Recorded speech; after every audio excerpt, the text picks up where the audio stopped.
Baiklah teman-teman, kisah ini terinspirasi dari sebuah peristiwa yang dicatat oleh Tacito di tahun 60 Masehi, di mana pada masa tersebut Kekaisaran Roma di bawah Kaisar Augustus Nero menyebar hampir ke seluruh Eropa. Namun dari luasnya kekuasaan yang berhasil Romawi capai, ada satu wilayah Inggris yang menolak penjajahan mereka. Itu adalah para suku-suku di Pulau Mona, di mana pada akhirnya banyak dari mereka pun dibantai dengan keji.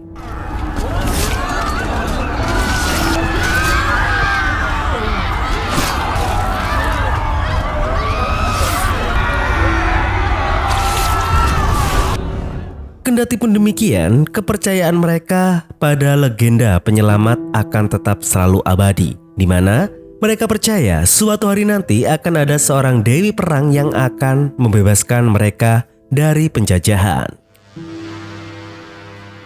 Kita dibawa ke Roma, di mana sang Kaisar Augustus berada. Di hari itu, dia memanggil Suetonius Paulinus selaku komandan Gemina ke-14. Komandan yang memimpin pembantaian terhadap suku-suku Mona yang tadi diperlihatkan kepada kita. Di sana, dia melapor kepada sang kaisar tentang keberhasilannya dalam operasi tersebut. Namun, meskipun demikian, Paulinus ini berkata bahwa suku-suku Mona menyambut kematian mereka tanpa ada rasa takut sedikit pun, karena semua itu didasari oleh kepercayaan mereka tentang ratu yang akan menyelamatkan negeri mereka akan segera terlahir kembali.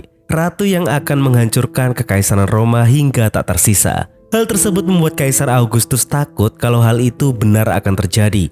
Sehingga dia membuat sebuah undang-undang bahwa dia melarang perempuan bisa memegang posisi yang berpengaruh di setiap negara jajahan mereka, terutama di wilayah Inggris. Lalu kita dibawa ke provinsi Ikena, Inggris yang berada di bawah jajahan Kekaisaran Roma. Di sebuah benteng kecil itu, kita diperkenalkan dengan Nek Regina, wanita sederhana, istri dari Raja Ikena, yaitu Prasutagus. Mereka adalah keluarga yang sangat harmoni. Dilengkapi dengan dua putri kembar mereka, kesederhanaan hidup kerajaan mereka menjadi begitu lebih indah. Di pagi itu, mereka kedatangan Kieran selaku tangan kanan raja, yang bercerita bahwa ibu kota telah menyambut bupati baru yang dikirim dari Roma, yaitu Bupati Catus Decianus. Dan raja perlu sedikit khawatir karena Decianus ini dikabarkan sangat membenci kepindahannya ke tanah Inggris. Karena hal itu biasanya bisa mendorong sifat yang semena-mena dari Decianus.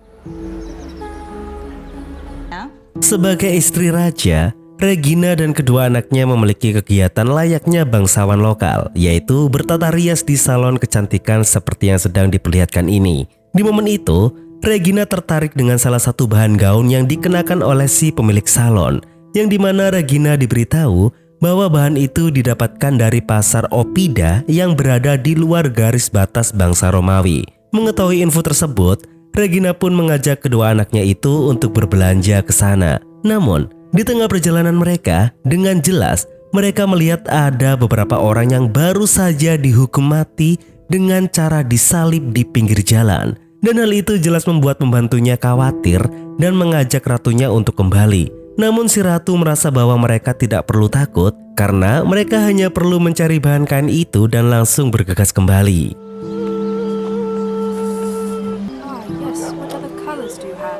Sampailah mereka di pasar Oppida. Di pasar itu, secara tidak sengaja ratu dan anak-anaknya melihat ada gerombolan orang-orang barbar.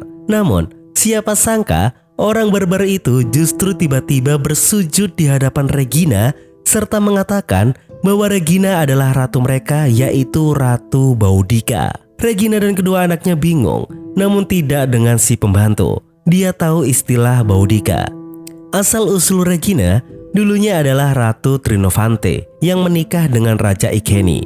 Bagi mereka, orang barbar yang bersujud di bawahnya itu menandakan bahwa Regina adalah titisan dari Boudica, sang ratu agung yang lebih berkuasa daripada Kaisar Romawi itu sendiri. Dan akibat fenomena itu, salah satu pedagang memanfaatkan hal tersebut. Dia menuduh bahwa Regina telah membiarkan orang-orang barbar itu mengacau di pasar dan melecehkan Kekaisaran Romawi.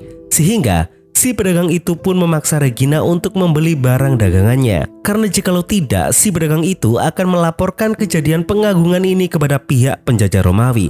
Namun, akibat hal itu,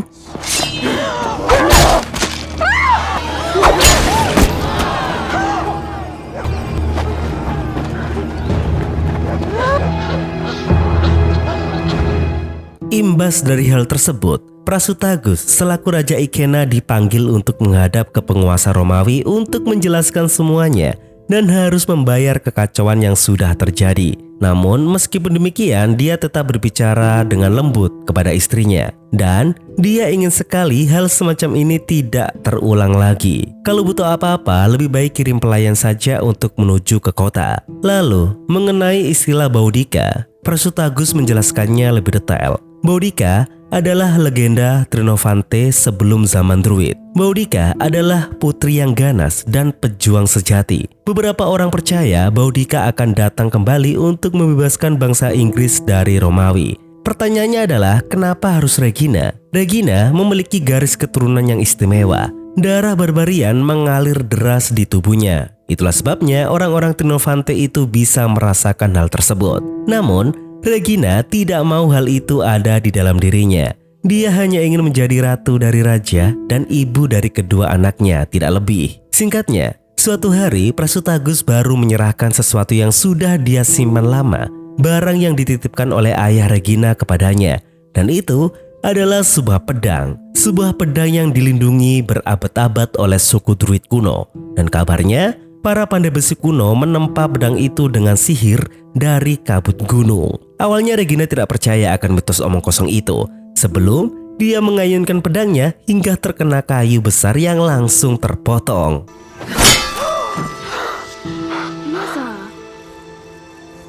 Keesokan harinya, kerajaan mereka didatangi oleh pemerintah bangsa Romawi, yaitu Bupati Catus Decianus. Di sana Prasutagus menyambut ramah sang bupati dan memberikan jamuan-jamuan yang mewah. Namun, sikap dari Decianus itu begitu sangat menyebalkan. Dia sengaja melecehkan Raja Ikena dan keluarganya itu dengan kalimat-kalimat yang satir.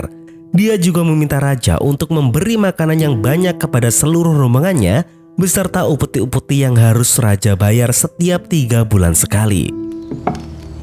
Yes.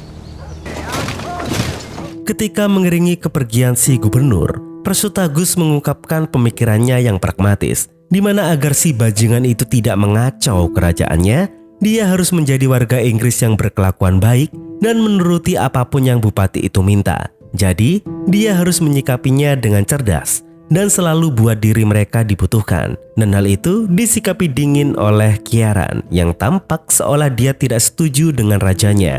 Prasutagus lalu memerintahkan Kieran untuk mengumpulkan pasukan guna melakukan ekspedisi pemburuan para bandit dan pencuri ternak untuk nantinya dikirim ke bupati sebagai tanda penghormatan. Menjelang malam, berangkatlah Prasutagus bersama dengan kelompok khususnya.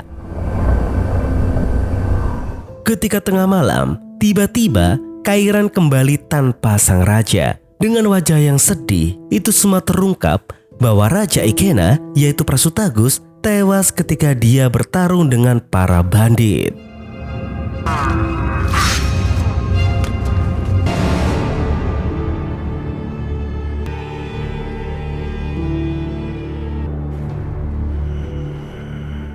Di keesokan harinya, di dalam duka itu, guna tetap menjaga keberadaan kerajaan Ikena, Regina sebagai ratu, dia langsung dilantik untuk menjadi pemimpin tunggal dalam kerajaan Ikena.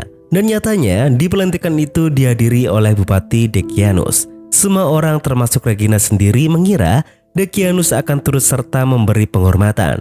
Tapi ternyata sesuai dengan peraturan yang dibuat oleh Kekaisaran Romawi untuk tidak mengizinkan wanita untuk menyandang gelar penting, apalagi ratu, bupati itu memutus pelantikan tersebut. Dan sebaliknya, Regina akan menerima hukuman berat serta kerajaannya secara penuh akan diambil alih oleh sang bupati. Himself, my word is law, and property mine.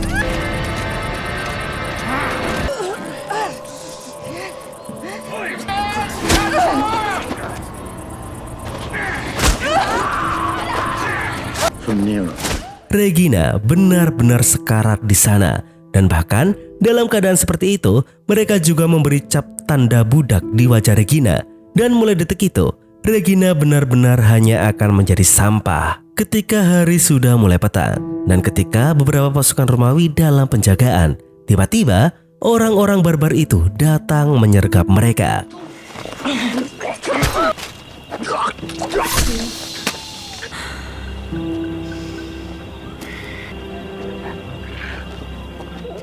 Tujuan mereka nyatanya adalah untuk menyelamatkan Regina, dan misi itu pun berhasil mereka lakukan.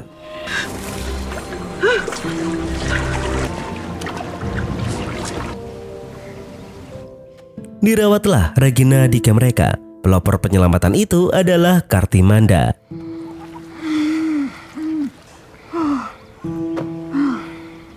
Dan hal yang pertama kali diingat oleh Regina adalah kedua putrinya. Di mana mereka? Bagaimana keadaan mereka?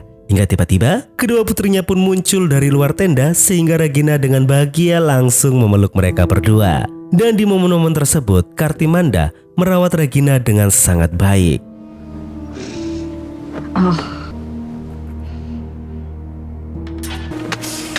Beberapa hari kemudian, nampak Regina sudah mulai membaik. Bahkan, dia tidak ingin meminta Cartimanda apa-apa selama kedua anaknya itu berada di sampingnya. Kedua putrinya itu bercerita banyak tentang apa yang terjadi. Dan entah mau atau tidak, ibunya, yaitu Regina, harus mau menerima bahwa takdirnya adalah menjadi Boudica, ratu yang akan menyelamatkan bangsa Inggris dari penjajahan Romawi. Dari perkataan kedua putrinya itulah Regina mulai memahami posisinya, sehingga dia pun berlatih menggunakan senjata. Dia juga dibantu untuk mempelajari gerakan-gerakan bertarung yang efektif. Semuanya hanyalah masalah waktu. Lalu, bersamaan dengan itu, Cartimanda pun juga datang dan membawakan pedang yang seharusnya menjadi milik Regina. Dalam rasa senang itu, tiba-tiba datang gerombolan yang dipimpin oleh Wolgar, seorang alpamen di suku barbar itu. Dia di sana tidak mau menerima wanita aneh itu untuk menjadi ratu mereka dan mempercayai adanya Boudica hanyalah sebuah omong kosong. Dia menertawakan dan merendahkan Regina secara langsung, bahkan tidak tanggung-tanggung. Dia mematahkan pedang mitos yang dipercaya oleh Regina itu dan membuangnya ke sungai. Sehingga dengan begitu, Regina langsung bergegas untuk mengambil kembali pedangnya. Ketika mereka semua menunggu Regina tenggelam dan teriak minta tolong, tiba-tiba Regina muncul dari belakang dengan membawa pedang yang kondisinya kembali normal. Hal itu jelas membuat Wolgar terkejut. Bagaimana bisa pedang yang tadi dia patahkan sekarang kini kembali nyambung? Sehingga di sanalah Regina memperlihatkan kesaktian pedang yang diremehkan oleh Wolgar itu.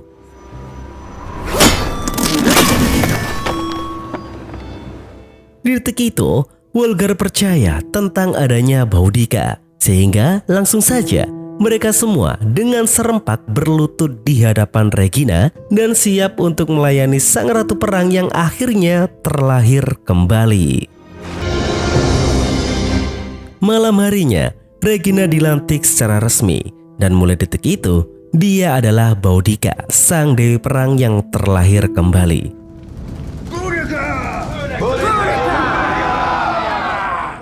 Di sana, selain dia ingin membakar moralitas para pasukan, dia juga membuat sebuah strategi penyerangan kepada bangsa Romawi, khususnya untuk Bupati Decianus yang menguasai tanah mereka. Bupati itu 2 hari lagi akan memimpin konvoi pasukan untuk menagih pajak, dan Boudica berencana untuk menyergap konvoi itu di hutan Velbrock. Namun sayang, rencana itu disanggah oleh Wolgar. Decianus memiliki 80 perwira di rombongannya. Pasukan Batavia juga berbaris bersamanya setiap saat. Ditambah lagi, beberapa pasukan bayaran juga ada di sana. Menyergap mereka dengan persenjataan yang minim sama saja dengan bunuh diri. Wolgar tidak akan membiarkan orang-orangnya mengikuti rencana bodoh itu. Namun di sana, Boudica ternyata tidak peduli. Mau ada pasukan apa tidak, dia akan tetap melakukan penyergapan walaupun seorang diri. Dan sebelum pergi, kembali lagi mereka semua diperlihatkan sebuah fenomena ajaib atas pedang yang dimiliki oleh Boudica. Thank you. Benar saja, di hari penyergapan Boudica hanya ditemani kedua anaknya dan Cartimanda. dia benar-benar akan menyergap rombongan Bupati Romawi itu sendirian. Namun tiba-tiba datanglah pasukan Wolgar. Mereka nyatanya telah berubah pikiran. Dan kali ini mereka benar-benar mempercayakan nasib mereka di tangan Boudica.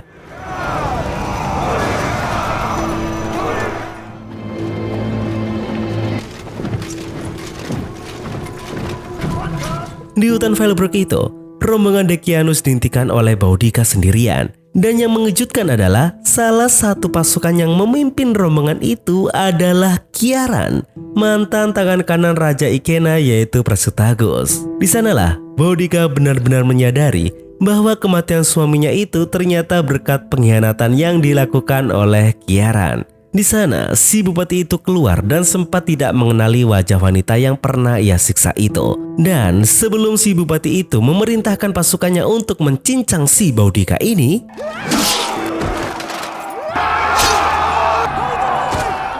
pertempuran telah dimulai.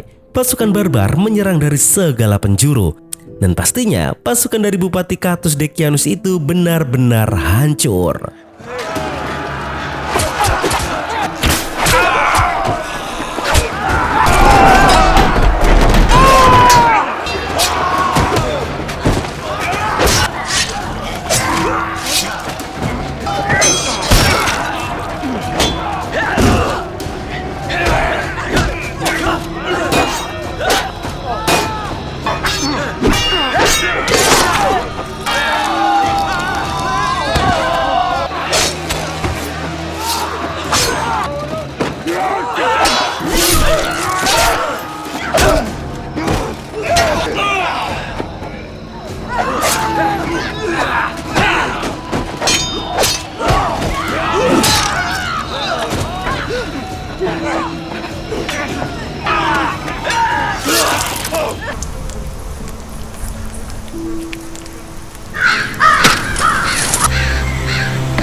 Boudica dan pasukannya menang telak. Dan di akhir itu, dia berhasil menangkap Kiaran yang bersembunyi di dalam hutan. Sehingga dengan begitu, emosinya kembali meluap. Dia benar-benar melampiaskan kemarahannya itu dengan menghabisi Kiaran dengan sangat brutal. It's over. It's over. Boudica.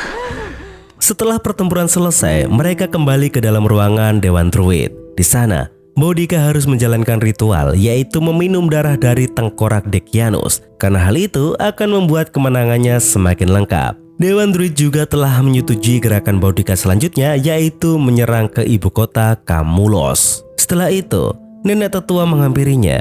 Dan di sanalah Boudica baru mengetahui fakta yang mengejutkan. Ternyata selama ini, kedua putrinya itu sudah meninggal. Apa yang dilihat Boudica itu hanyalah arwah dari kedua putrinya, tidak lebih. Namun kendati pun seperti itu, arwah dari kedua putrinya itu akan selalu menemani Boudica.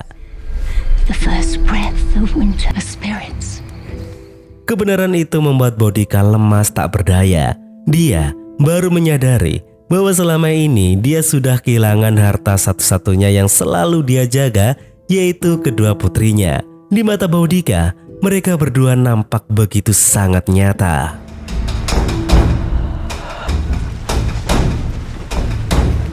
Dan tibalah hari di mana Boudica dan pasukannya menuju Camulos.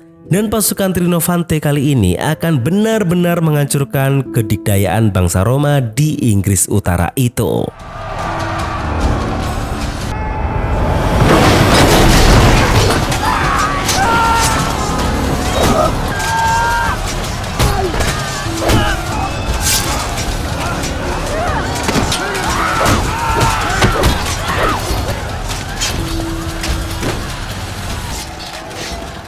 Setelah menghancurkan bangsa Roma di Camulos, nyatanya Boudica belum merasa cukup. Dia memutuskan untuk menghancurkan bangsa Romawi hingga ke London.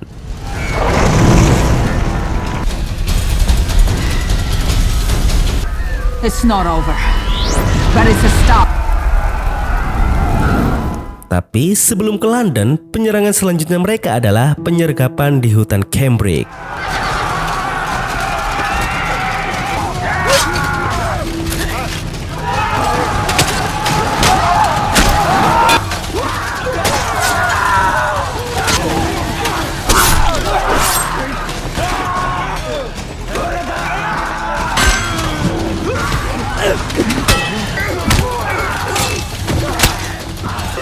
Penyerangan di hutan itu berjalan dengan sempurna. Lalu setelahnya sampailah Boudica dan pasukannya di London, di mana pertempuran terjadi lebih ganas daripada sebelumnya.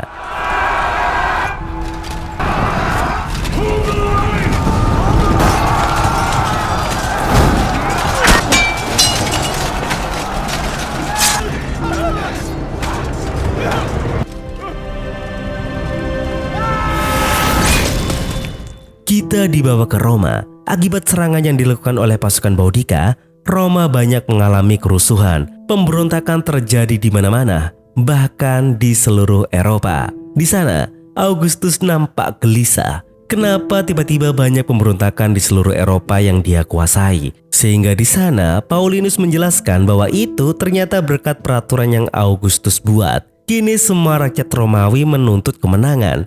Namun apa yang terjadi, teman-teman? Augustus malah merengek menangis dan denial atas kesalahannya sendiri. Lalu dengan belati yang dia bawa, tiba-tiba dia menusuk sendiri lehernya hingga dia tewas. Dengan tewasnya Kekaisaran Nero itu, Paulinus bersumpah atas dirinya sendiri, dia akan memberikan Roma kemenangan yang tidak bisa diberikan oleh kaisarnya itu. Sehingga Paulinus beserta pasukannya, mereka memutuskan untuk berlayar ke Inggris untuk menghabisi Boudica dan seluruh pasukannya.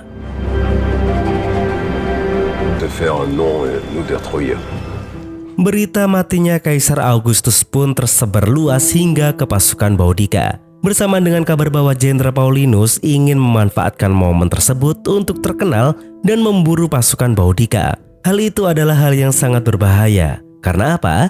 Karena pasukan Paulinus adalah para tentara yang terlatih dan bahkan mereka memiliki berbagai artileri yang notabene hal itu tidak dimiliki oleh Boudica dan pasukannya. Di sana, pasukan Wolgar meminta Wolgar untuk diselamatkan dari perang maut itu. Hal itu membuat Wolgar bernego dengan Boudica untuk tidak melawan Paulinus.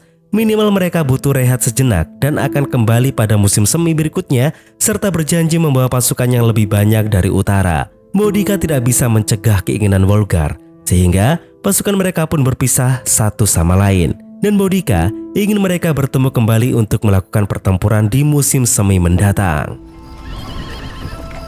I want us moving by sunlight.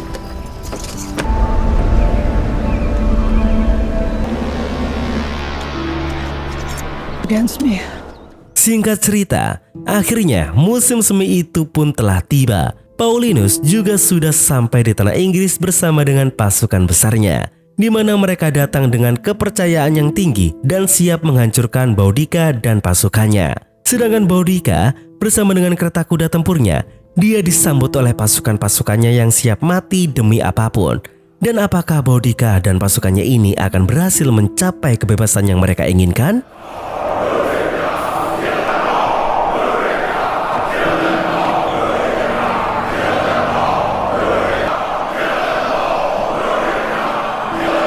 Dan meskipun dia belum melihat pasukan Wolgar, dia dengan semangat api yang membara bersama dengan pasukannya, mereka siap untuk melawan pasukan terkuat Romawi di bawah pimpinan Paulinus itu.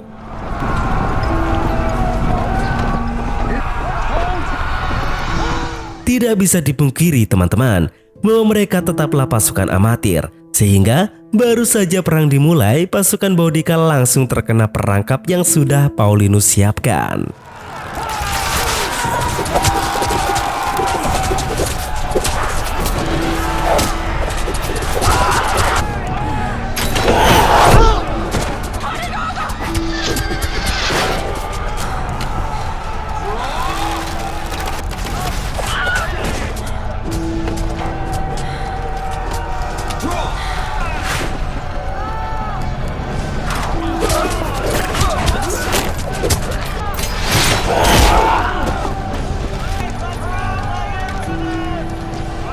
Ketika dalam keterpurukan itu, kedua arwah putrinya mengatakan bahwa waktu perjuangan Boudica telah usai.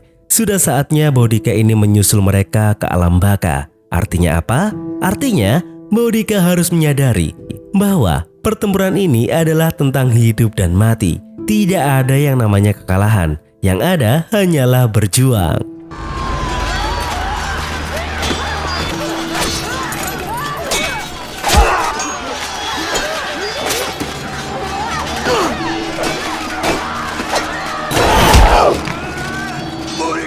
tengah pertempuran itu, akhirnya Wolgar dan pasukannya sudah datang dan langsung berpartisipasi dalam pertempuran.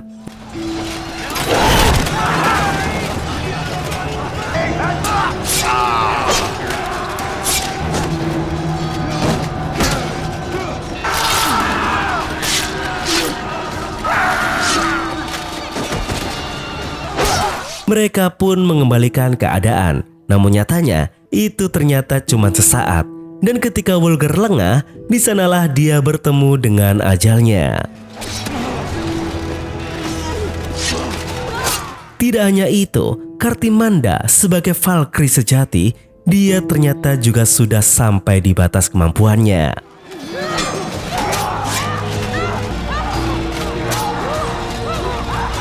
Di sana Boudica kembali tersudut dan hanya berbekal semangat, dia terus berjuang tanpa henti hingga dia terkena serangan telak.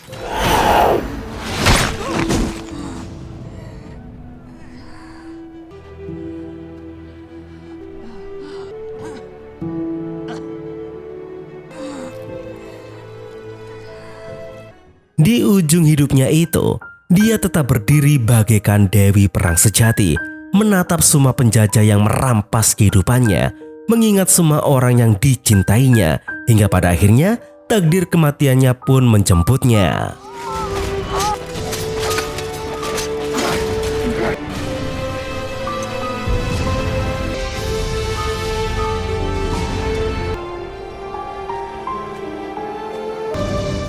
Boudica, Ratu Iceni, wafat pada tahun ke-61 Masehi setelah memimpin rakyatnya melawan penjajah Romawi. Dan monumen perjuangannya itu masih berdiri kokoh di London hingga saat ini. Baiklah teman-teman, pada akhirnya Boudica tidak menutup kisahnya dengan kemenangan yang megah, melainkan dengan sesuatu yang jauh lebih jujur. Harga dari perlawanan, dia berdiri bukan sebagai pahlawan tanpa celah, tetapi sebagai simbol kemarahan yang lahir dari ketidakadilan seorang ibu, seorang ratu, dan seorang manusia yang dipaksa memilih antara tunduk atau melawan. Saat debu perang mengendap, yang tersisa bukan kejayaan, melainkan warisan. Nama Boudica hidup sebagai peringatan bahwa kekuasaan yang kejam akan selalu melahirkan perlawanan dan keberanian. Meskipun kalah, ingat, dia tetap mampu mengguncang sejarah. Narasi ini akan saya tutup dengan sebuah kesadaran pahit namun jernih. Sejarah nyatanya tidak selalu ditulis oleh para pemenang, tetapi oleh mereka yang berani melawan. Sekian dari saya Genu, mewakili Jam Film pamit undur diri dan sampai jumpa di video selanjutnya.